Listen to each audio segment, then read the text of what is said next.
Let the gaming begin.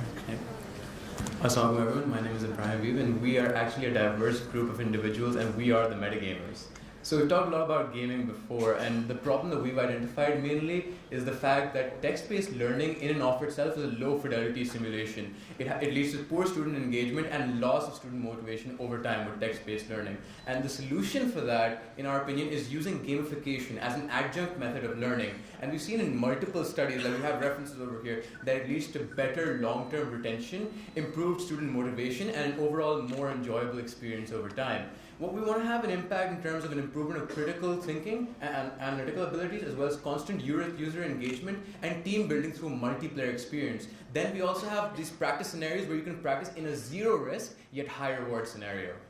The features of the game is that sitting in the convenience of your home with just your laptop in front of you, you will be loaded into a scenario or a game where essentially you have the patient in front of you and you are in control. You have the ability to interact with the patient. You can take the pulse, you can check the breathing rate, you can do a number of interventions, you can manage the equipment around him, you can even take out the inner detective in you and talk to the attendants, the family, ask them some more questions, try to understand the case in detail. And on top of that, you can also load into this game with your peers as well. Talk to them over voice chat or conventional chat and try to get their views over it, try to learn and try to act like more of a team in this case. So that's what the game is going for. And at the end of each mission, you actually get a mission report. So you have your own customizable avatar as well as an experience bar to track your progress in real time. You have an objective evaluation at the end of each case, and then you have a reward. For example, over here you've earned the cool hairy clinician badge, and then the most important part is you've got to try again. So you can go over and over again, practice and innovate new approaches to different scenarios. Right? So innovation is incredibly important.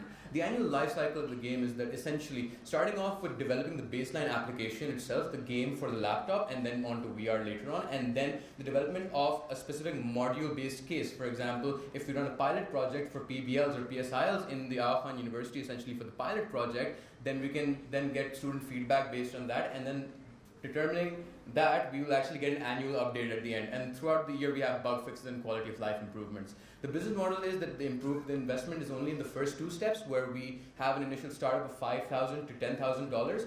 And that's accounted because of the fact that we're going to be using existing platforms which are open source in nature, and we can make and tailor it according to our needs. Besides that, the revenue is generated by providing this program to different institutions which are actually interested in that kind of medical education, and also providing them with different developed cases as standalone or subscription-based paid downloadable content. So it kind of pays for itself as once it becomes sustainable in the long run. And then in our conclusion, what we've determined is that we want a system which is more engaging for students, but but at every single level of medical education, which includes undergraduate, postgraduate, and even continuing professional development, which can use these skills to practice over and over again. Thank you.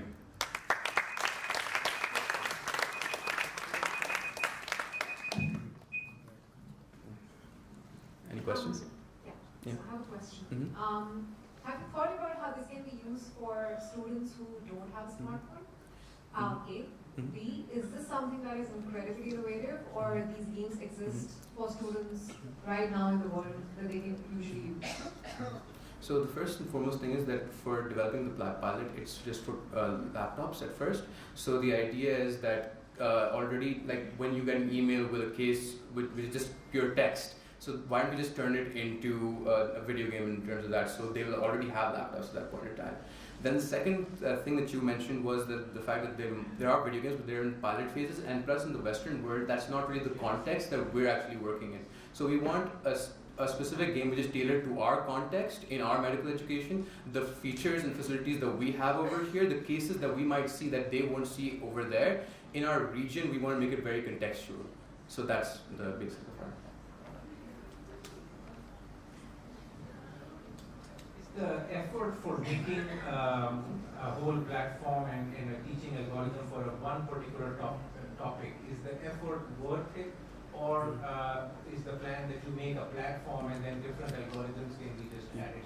The plan is to make the platform, and the one case that we have is going to be designed as a pilot, and then we incorporate different cases as needs increase, and and based on what the results of the pilot are, we're going to develop it according to that. But the first and foremost thing is developing the platform and then shaping everything around it over time. Also, the platform already exists. Yeah. It's open source. So we're just borrowing it, customizing it for our use. Tailoring it according to our needs and our context.